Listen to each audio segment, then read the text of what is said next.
السلام علیکم پیارے ناظرین، آج ہم ایک ایسی کہانی لے کر حاضر ہوئے ہیں جسے سن کر آپ کے رونگٹے کھڑے ہو جائیں گے۔ ہمارا گھرانہ کل 3 افراد پر مشتمل تھا، یعنی میں، میرے ابا اور تیسری مجھے جنم دینے والی جنم جلی میری ماں۔ ابا گورنمنٹ اسکول میں ہیڈ ماسٹر تھے، اماں گھرداری کے کاموں پر مامور تھیں۔ میں ان کی اکلوتی اولاد تھا۔ انہوں نے میرا نام سکندر رکھا۔ مجھے پیار سے شہزادہ کہا جاتا تھا۔ میں ان کی زندگی کا مرکز تھا۔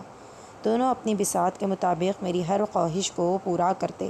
اماں ابا زندگی کے پیچ و خم سے کبھی نہ گھبراتے تھے، بس ان کی بدحواسی قابل دید تب ہوتی جب مجھے کسی چوٹ، بیماری یا تکلیف کا سامنا کرنا پڑتا۔ بیماری کی حالت میں کبھی ایک حکیم تو کبھی دوسرے حکیم، اماں مارے مارے مجھے لیے پھرتی۔